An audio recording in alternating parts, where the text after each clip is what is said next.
Welcome to భాషిని DSC coaching. DSC దరఖాస్తుల ప్రక్రియ త్వరలో ముగియనుంది. మే 15 వరకు దరఖాస్తులు స్వీకరిస్తారు.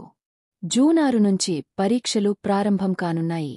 కూటమి ప్రభుత్వం ఏర్పాటైన తర్వాత ముఖ్యమంత్రి చంద్రబాబు తొలి సంతకం 16,347 పోస్టుల భర్తీకి సంబంధించిన మెగాడిఎస్సిపైనే చేశారు.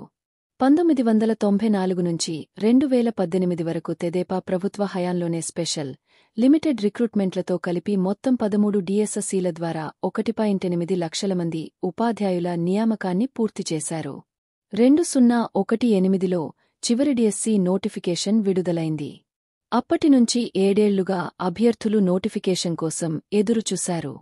కూటమి ప్రభుత్వం వచ్చాక కొత్త అభ్యర్థులకు అవకాశం కల్పించేందుకు గతేడాది అక్టోబరులో టెట్ నిర్వహించింది.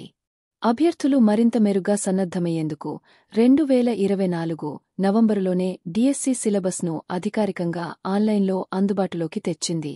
విద్యా సంవత్సరం ప్రారంభంలోనే ఉపాధ్యాయుల నియామక ప్రక్రియ పూర్తి చేస్తామని సీఎం చంద్రబాబు, మంత్రి నారా లోకేశ్ గతంలోనే ప్రకటించారు.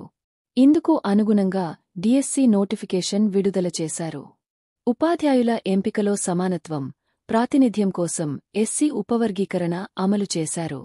క్రీడాకారుల్ని ప్రోత్సహించేందుకు స్పోర్ట్స్ కోటాను 3%కి పెంచుతూ ఉత్తర్వులు ఇచ్చారు. మరిన్ని డిఎస్సి అప్డేట్స్ కొరకు ఈ ఛానల్ లైక్ చేయండి, షేర్ చేయండి, సబ్స్క్రైబ్ చేయండి.